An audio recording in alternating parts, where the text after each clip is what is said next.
तो जैसे कि हमारे मल्टीपल क्वेश्चंस की सीरीज चल रही है और देखिए इस सीरीज के अंदर सब्जेक्ट हमारा यहाँ पे चल रहा है फार्मेसी लॉ एंड एथिक्स। तो ये जो हमारा सब्जेक्ट है इसको हमने लास्ट वीडियो लेक्चर में यहाँ पे स्टार्ट किया था। और देखिए इस सब्जेक्ट के अंदर एक लेक्चर हम पहले डिस्कस कर चुके हैं जिसमें कि हमने यहाँ पे यूनिट फर्स्ट के 12 क्वेश्चन डिस्कस किए थे, क्योंकि वहाँ पे शॉर्ट यूनिट थी इसलिए वहाँ पे हमारे 12 क्वेश्चन थे। अब देखिए आगे जो हमारी यूनिट है काफ़ी ज़्यादा बड़ी बड़ी यूनिट है, तो आज की जो हमारी यहाँ पे यूनिट सेकंड रहेगी काफ़ी लेंथी यूनिट है। तो इसमें काफ़ी सारे टॉपिक है इसलिए यहाँ पे हमारे जो मल्टीपल टाइप के क्वेश्चंस रहेंगे वो भी यहाँ पे ज़्यादा रहेंगे। तो आज का जो हमारा ये यहाँ पे लेक्चर रहेगा इसको आप यहाँ पे यूनिट 2 का पार्ट 1 कह सकते हैं, और पार्ट सेकंड हम नेक्स्ट लेक्चर में डिस्कस करेंगे जिसमें कि 2 पार्ट में हमारी जो यूनिट सेकंड है यहाँ पे ये कंप्लीट होगी। तो इस लेक्चर में हम देखेंगे हमारे टॉप 20 मोस्ट इंपोर्टेंट क्वेश्चंस। जैसे कि फर्स्ट हमारा क्वेश्चन है, देखिए हमारा जो फर्स्ट क्वेश्चन है हमारे यूनिट का नाम भी है। तो फार्मेसी एक्ट जो है इसको थोड़ा सा हम अच्छे से समझेंगे क्योंकि हमारी यूनिट में पूरा ये ज़्यादातर हमें देखने को मिलेगा। तो फर्स्ट हमारा क्वेश्चन है the pharmacy act was passed in the year. तो क्वेश्चन में सीधा पूछा गया हमारा जो फार्मेसी एक्ट है ये किस ईयर में पास हुआ था, और हमारे 4 ऑप्शन यहाँ पे दिए हुए हैं जिसमें से एक हमारा करेक्ट और आपके पास 5 सेकंड रहते हैं इनको यहाँ पे चूज करने के लिए।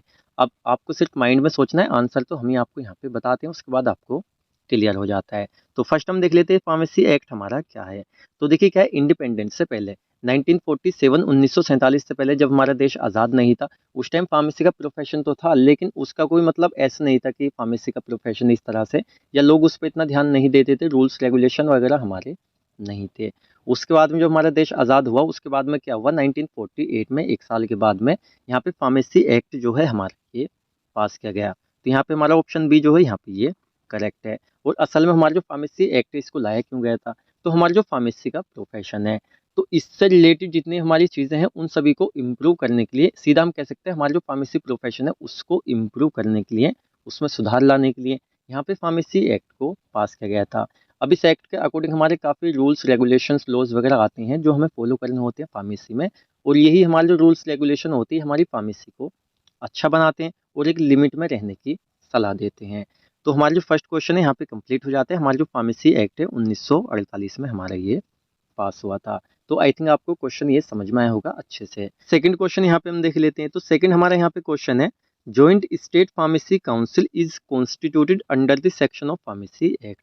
तो अगर आपने फार्मेसी एक्ट को अच्छे से पढ़ा हुआ है तो आपको पता होगा हमारा जो फार्मेसी एक्ट है इसको काफ़ी सारे सेक्शंस में डिवाइड किया हुआ है। अच्छा, सेक्शन में डिवाइड करने का रीज़न क्या है, तो जैसे कि हमारे कुछ सेक्शन है जिनके अंडर में कुछ चीज़ हमारी कॉन्स्टिट्यूट की जाती है, कुछ बनाई जाती है, अपॉइंट की जाती है, या कुछ चीज़ें हमारी जो एक सेक्शन के हिसाब से डिवाइडेड की हुई हैं।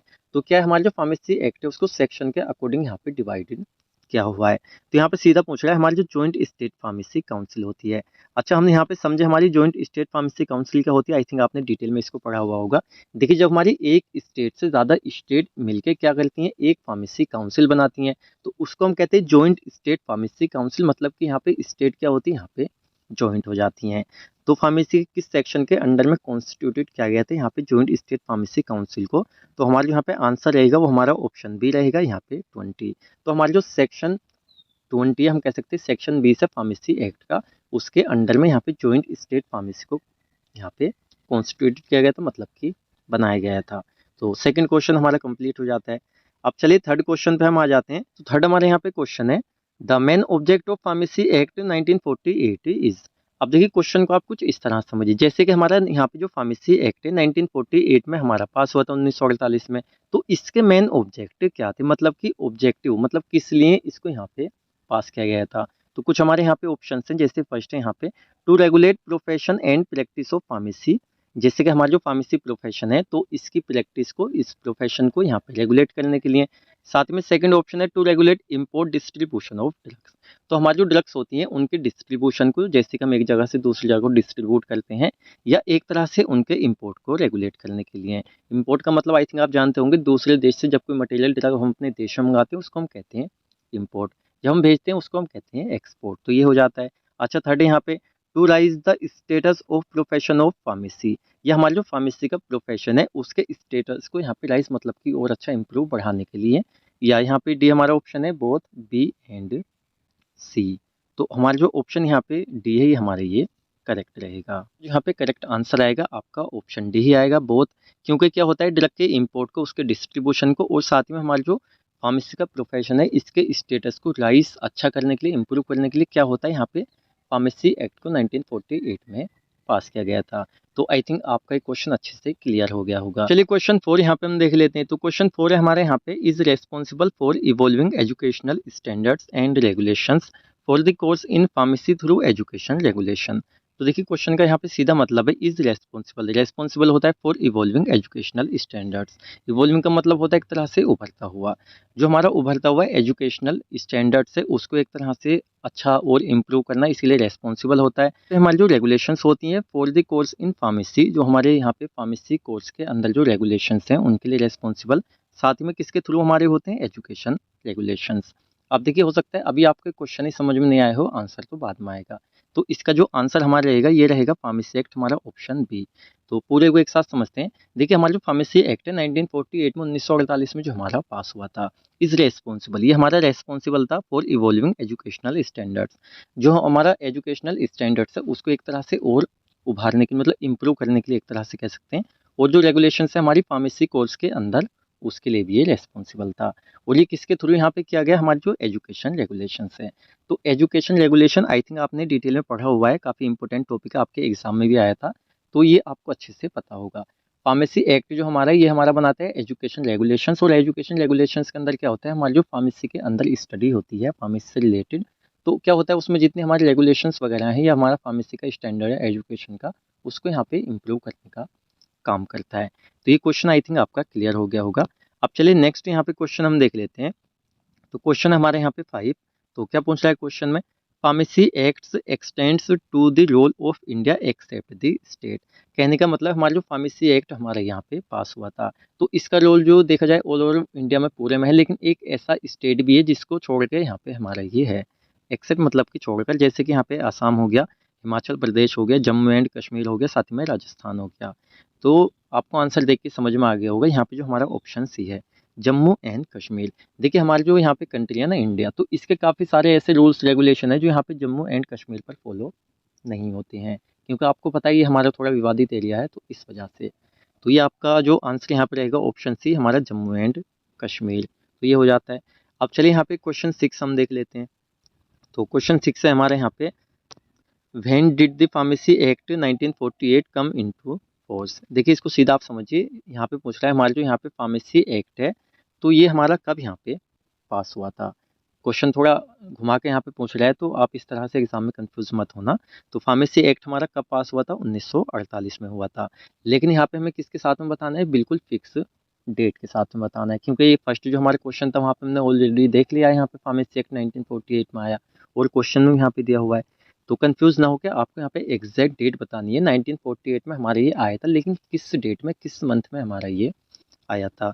जैसे फर्स्ट में 1949 में, साथ में यहाँ पे 1 अप्रैल 49 में। देखिए सन भी यहाँ पे चेंज है, आप कंफ्यूज मत होना, क्योंकि यहाँ पे थोड़ा सा आंसर आपका दिया हुआ है 1948। और यहाँ पे सी है हमारा यहाँ पे 23 अप्रैल 1948 में, साथ में यहाँ पे 4 मार्च 1948। तो आपका जो यहाँ पे करेक्ट आंसर रहेगा इसका, तो हमारा फार्मेसी एक्ट जो है हमारे ये आया था 4 मार्च 1948 में। आपका ऑप्शन डी यहाँ पे ये करेक्ट रहेगा, तो ये हो जाता है। अब चलिए नेक्स्ट यहाँ पे हम देख लेते हैं क्वेश्चन 7।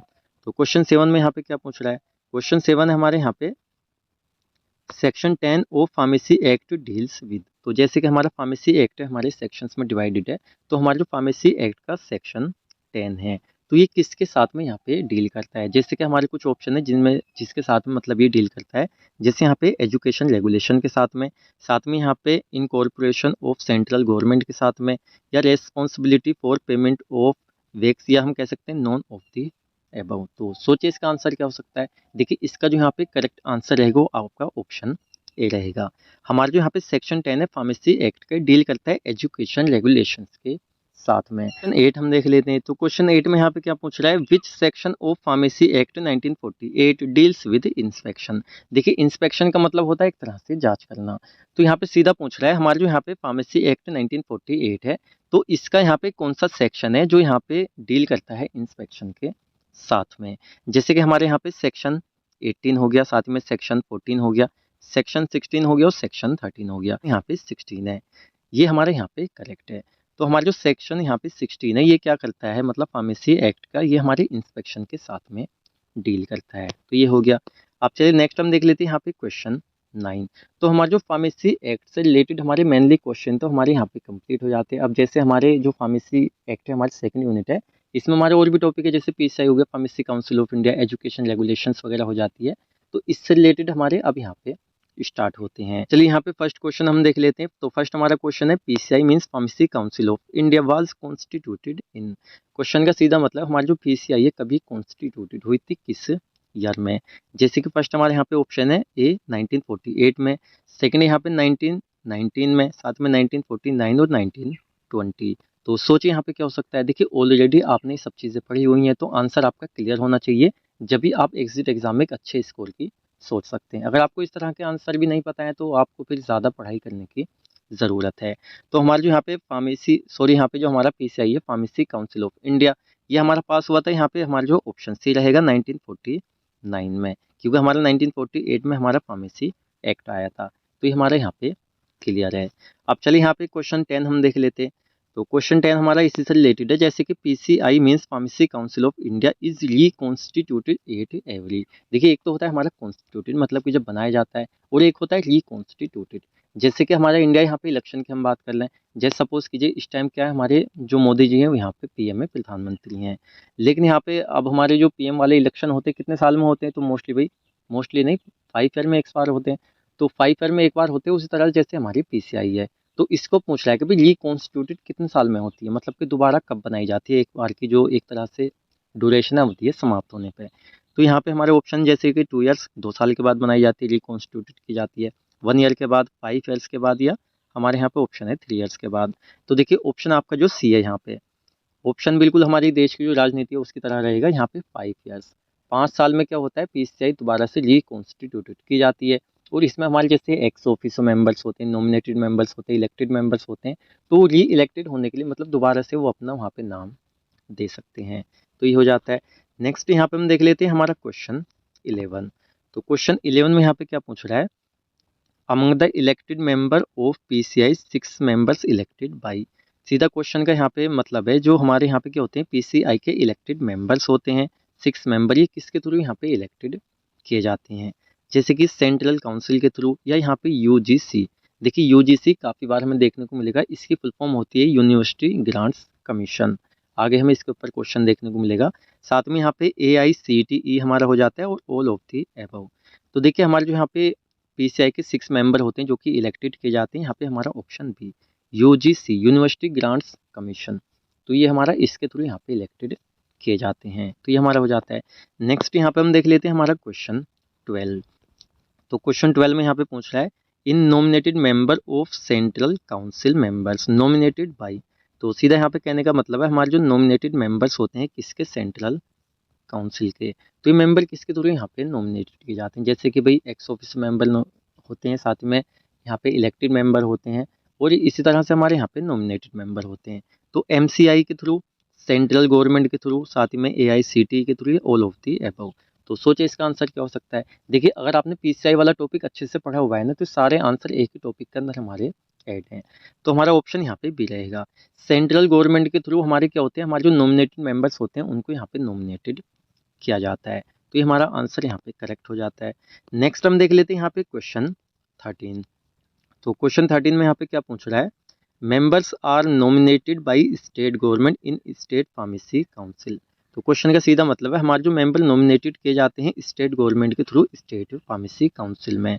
तो ये हमारे यहाँ पे कितने होते हैं, हमें संख्या यहाँ पे बतानी है, जैसे कि 2 होते हैं, 3 होते हैं, 5 होते हैं, या हमारे 6 होते हैं। सोचिए इसका आंसर क्या हो सकता है। तो इसका जो आपका करेक्ट आंसर आएगा वो ऑप्शन सी आएगा, 5। तो देखिए हमारे 5 मेंबर होते हैं जो नॉमिनेटेड किए जाते हैं स्टेट गवर्नमेंट के थ्रू इन स्टेट फार्मेसी काउंसिल में। तो ये हो जाता है। नेक्स्ट हम देख लेते हैं यहाँ पे हमारा क्वेश्चन रहेगा 14। तो क्वेश्चन 14 है यहाँ पे, means pharmacy council of India. कहने का मतलब हमारे जो यहाँ पे 4 ऑप्शन है, तो इनमें से कौन सा हमारा ऑप्शन यहाँ पे फिट होगा, जिसका मीन्स यहाँ पे होगा फार्मेसी काउंसिल ऑफ इंडिया। जैसे फर्स्ट यहाँ पे स्टेट काउंसिल हो गया, सेकंड यहाँ पे सेंट्रल काउंसिल हो गया, और थर्ड हमारे यहाँ पे क्या हो जाता है, फार्मेसी काउंसिल हो जाता है, और यहाँ पे डी हो जाता है, नॉन ऑफ दी एबव। तो यहाँ पे जो हमारा इसका करेक्ट आंसर रहेगा वो हमारा ऑप्शन बी रहेगा। देखिए हमारा जो यहाँ पे सेंट्रल काउंसिल होता है उसी का मीन्स यहाँ पे होता है फार्मेसी काउंसिल ऑफ इंडिया। तो ये हमारे यहाँ पे करेक्ट आंसर हो जाता है। तो नेक्स्ट यहाँ पे हम देख लेते हैं, देखिए क्वेश्चन 2 टाइम एक साथ यहाँ पे ऐड हो गया। नेक्स्ट यहाँ पे हम देख लेते हैं हमारा क्वेश्चन 15। तो क्वेश्चन 15 का हमारे यहाँ पे क्या मतलब है, following are the ex officio member of PCI except, मतलब कि हम जितने यहाँ पे 4 ऑप्शन देखेंगे तो इनमें से क्या हमारे एक्स ऑफिसो मेंबर हैं पीसीआई के, लेकिन एक्सेप्ट एक को छोड़ के। तो इनमें से एक ऐसा ऑप्शन है, एक ऐसा पॉइंट है जो हमारे यहाँ पे सही नहीं है और इस क्वेश्चन के अकॉर्डिंग हमारा आंसर है। जैसे हमारा जो ड्रग कंट्रोलर होता है इंडिया का वो, सेकंड यहाँ पे director general of health services, third यहाँ पे director of central drug laboratory, four होता है यहाँ पे ड्रग इंस्पेक्टर। तो अगर आपने अच्छे से यहाँ पे पूरा यहाँ पे पीसीआई वाला टॉपिक पढ़ा है ना, तो आपको सीधा सीधा पता होगा यहाँ पे जो हमारा ऑप्शन डी है ड्रग इंस्पेक्टर। तो ड्रग इंस्पेक्टर जो होता है हमारे पीसीआई का मेंबर नहीं होता है, ना ही तो हमारा ये एक्स ऑफिस मेंबर होता है, साथ में और भी हमारा ये नहीं होता है। तो डीआई की शॉर्ट फॉर्म होती है यहाँ पे, सॉरी यहाँ पे ड्रग इंस्पेक्टर की शॉर्ट फॉर्म होती है डीआई, और इसका काम होता है जैसे हमारे मेडिकल वगैरह होते हैं इन पे, या हमारे जो ड्रग हमारे क्लिनिक्स वगैरह चल रहे हैं कह सकते हैं, वहाँ पे जाके साल में कम से कम 2 बार वहाँ पे इंस्पेक्शन करना। तो एक क्वेश्चन आपका बन सकता है यहाँ पे ड्रग इंस्पेक्टर के ऊपर, कि जो एक ड्रग इंस्पेक्टर होता है उसको साल में एक जगह पे जाके, जहाँ पे ड्रग की मैन्युफैक्चरिंग वगैरह हम कह सकते हैं या मेडिकल स्टोर है, तो कितनी बार वहाँ पे इंस्पेक्शन करना चाहिए। तो 2 ईयर्स आपका आंसर वहाँ पे रहेगा। इंपॉर्टेंट क्वेश्चन आ जाते हैं, हमने यहाँ पे नहीं लिखा हुआ है। तो ये हो जाता है हमारा जो ड्रग इंस्पेक्टर होता है हमारे ये एक्स ऑफिसो मेंबर पीसीआई का नहीं होता है। नेक्स्ट यहाँ पे हम देख लेते हैं हमारा क्वेश्चन 16। तो क्वेश्चन 16 है यहाँ पे द फंक्शन ऑफ पीसीआई। देखिए हमारा जो पीसीआई है फार्मेसी काउंसिल ऑफ इंडिया, तो इसको भाई 1949 में बनाया गया, लेकिन इसके मेन फंक्शन क्या होते हैं, किस लिए इसको बनाया गया है।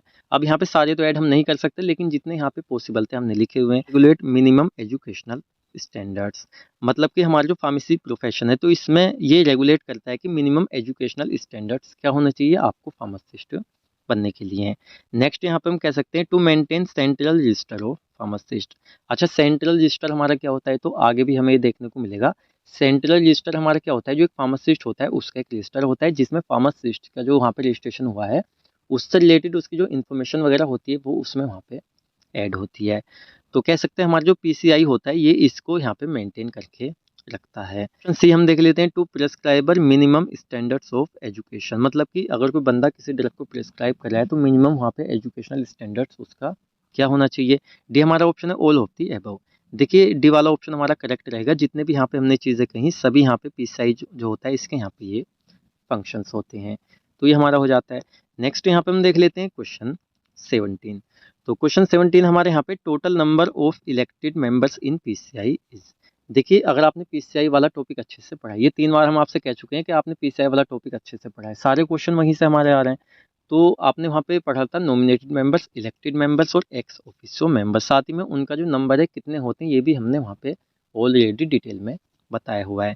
तो यहाँ पे पूछ रहा है हमारे जो पीसीआई के यहाँ पे इलेक्टेड मेंबर होते हैं ये टोटल कितने होते हैं, जैसे कि 5 मेंबर होते हैं, 6 मेंबर्स होते हैं, 7 मेंबर्स होते हैं, हमारे 8 मेंबर्स होते हैं। तो सोचिए माइंड में क्या आंसर हो सकता है। देखिए इसका करेक्ट आंसर रहेगा हमारा ऑप्शन डी। तो हमारे जो पीसीआई के इलेक्टेड मेंबर होते हैं टोटल नंबर उनका होता है 8, मतलब कि 8। तो ये हमारा हो जाता है। नेक्स्ट यहाँ पे हम देख लेते हैं क्वेश्चन 18। क्वेश्चन 18 हमारा 17 से बिल्कुल मिलता जुलता है, जैसे कि total nominated member in state pharmacy council includes. हमारे जो स्टेट फार्मेसी काउंसिल है इसमें जो टोटल यहाँ पे नॉमिनेटेड मेंबर्स होते हैं वो कितने होते हैं, उनके यहाँ पे नंबर हम बताना है टोटल। जैसे 5 मेंबर होते हैं या 6 मेंबर होते हैं, 7 मेंबर होते हैं या 9 मेंबर्स होते हैं। तो सोचिए क्या हो सकता है आंसर। बाकी इसका जो करेक्ट आंसर रहेगा हमारे यहाँ पे ऑप्शन ए रहेगा। देखिए हमारे जो यहाँ पे क्या होता है ना, स्टेट फार्मेसी के जो नॉमिनेटेड मेंबर्स होते हैं टोटल नंबर होता है 5, तो ऑप्शन ए हमारे यहाँ पे करेक्ट हो जाता है। अब चलिए यहाँ पे क्वेश्चन 19 हम देख लेते हैं। तो क्वेश्चन 19 हमारे यहाँ पे all the members of PCI are eligible for. तो जैसे कि हमारे पीसीआई के मेंबर्स होते हैं वो एलिजिबल होते हैं किस चीज़ के लिए, जैसे कि री इलेक्शन के लिए, री नॉमिनेशन के लिए, साथ में यहाँ पे बोथ ए एंड बी, और यहाँ पे ऑप्शन डी है हमारे यहाँ पे नॉन ऑफ दी एबव। देखिए इसको आप ऐसे समझिए, जैसे क्या है भाई हमारे कंट्री की पॉलिटिक्स है इंडिया की, जैसे कि पीएम मोदी जी पीछे भी हमने आपको बताया अभी, तो क्या होता है दोबारा से वो चुनाव कर सकते हैं, दोबारा से वो पीएम बन सकते हैं। इस तरह से हमारे जो पीसीआई के मेंबर होते हैं ये एलिजिबल होते हैं री इलेक्शन के लिए, साथ में री नॉमिनेशन के लिए। तो हमारे जो यहाँ पे ऑप्शन सी है both A and B, re election भी वो कर सकते हैं अपना, मतलब दोबारा से आ सकते हैं, साथ में री नॉमिनेशन भी अपनी वो करा सकते हैं। तो ये हमारा हो जाता है ऑप्शन सी यहाँ पे करेक्ट आंसर। यहाँ पे क्वेश्चन 20 देख लेते हैं जो कि हमारे लेक्चर का यहाँ पे लास्ट क्वेश्चन है। तो इसमें यहाँ पे क्या पूछ रहा है, state pharmacy council should have the number of registered pharmacist is. देखिए क्वेश्चन का सीधा मतलब है हमारी जो स्टेट फार्मेसी काउंसिल होती है, should have the number of registered pharmacist is, तो वहाँ पे कितने हमारे रजिस्टर्ड फार्मासिस्ट होने चाहिए टोटल, उनकी संख्या हमें यहाँ पे बतानी है। जैसे कि स्टेट फार्मेसी काउंसिल में यहाँ पे रजिस्टर्ड फार्मासिस्ट 5 होने चाहिए, 6 होने चाहिए, 7 होने चाहिए, 8 होने चाहिए। तो सोचिए क्या हो सकता है, हमने इसको डिटेल में आपको पढ़ाया हुआ है। तो यहाँ पे जो इसका करेक्ट आंसर आएगा वो आपका ऑप्शन बी आएगा। तो यहाँ पे 6 जो रजिस्टर्ड फार्मासिस्ट हैं वो स्टेट फार्मेसी काउंसिल के अंदर होने चाहिए। तो ये हमारा करेक्ट आंसर हो जाता है। और देखिए लास्ट में हमने यहाँ पे कुछ इन्फॉर्मेशन लिखी हुई है। तो ये जो हमारी इन्फॉर्मेशन है, अगर आप जितने हमारे सोशल मीडिया प्लेटफॉर्म है, अगर आप पहले से यहाँ पे ज्वाइन है तो कोई दिक्कत की बात है नहीं, लेकिन अगर आप यहाँ पे ज्वाइन नहीं है, जैसे कि आपको भी चैनल पता है जहाँ पे आप ये लेक्चर देख रहे हैं, अगर आप यहाँ पे सब्सक्राइब नहीं किया है तो सब्सक्राइब आप कर लीजिए, इस तरह के लेक्चर आपको मिलेंगे। आप नोटिफिकेशन ऑन कर सकते हैं जिससे आपको लेक्चर का नोटिफिकेशन मिल जाए, साथ ही में आप वीडियो को लाइक भी कर दिया कीजिए अगर आपको अच्छा लगता है तो। सेकंड हमारे यहाँ पे वेबसाइट है, अगर आपको नोट्स चाहिए आपको या आपके किसी फ्रेंड्स को, आप इस लेक्चर को अपने कॉलेज ग्रुप में भी सेंड कर सकते हैं। तो क्या होता है, अगर किसी को नोट्स चाहिए तो उसके लिए हमारी गूगल पे यहाँ पे वेबसाइट है www.easyfarms.com। तो यहाँ पे ज्वाइन होकर नोट्स ले सकते हैं। साथ में यहाँ पे देखिए फिरोज इजी हमारी इंस्टाग्राम पे ये पर्सनल आईडी है, आप इसको ज्वाइन करके हमसे डायरेक्ट क्वेश्चन पूछ सकते हैं। और इसको आप ज्वाइन नहीं कर रहे हैं तो आप इजी फार्मा वाला जो इंस्टाग्राम पे पेज है उसको ज्वाइन कर लीजिए। वहाँ पे हम मोस्टली आपको क्या होता है, आपके जो फार्मेसी प्रोफेशन है, रेगुलर अपडेट्स हैं अगर आती हैं तो वहाँ पे हम आपको प्रोवाइड करा देते हैं। साथ में टेलीग्राम पे आप इजी फार्मर नोट्स वाले चैनल पर जाइए, हमारा मेन चैनल है, वहाँ पे हम पोल वगैरह क्रिएट करते रहते हैं। अब पोल में क्या होता है, जैसे हमारे ये क्वेश्चंस हैं, तो ये हमारे जितने भी क्वेश्चन है ना, इन्हीं में से हम कुछ इंपॉर्टेंट क्वेश्चन उठा लेते हैं, उसका पोल क्रिएट कर देते हैं, आपसे पूछ लेते हैं। इससे क्या होता है, आप जब दोबारा उस क्वेश्चन को यहाँ पे लेक्चर में पढ़ते हैं तो आपको आसानी हो जाती है, आंसर आपको पता होता है। तो इसी तरह से लेक्चर देखने के लिए आप हमारे चैनल को सब्सक्राइब कर सकते हैं, वीडियो को लाइक कर सकते हैं और इनको अपने फ्रेंड के साथ भी शेयर कर सकते हैं। तो हमारा जो यूनिट सेकंड है इसका फर्स्ट लेक्चर हमने देखा, नेक्स्ट जो हमारा लेक्चर रहेगा उसमें पार्ट 2 हम देखेंगे यूनिट सेकंड का, जिसके साथ में हमारी ये कंप्लीट होगी। तो हम मिलते हैं जल्दी आपसे नेक्स्ट वीडियो लेक्चर में।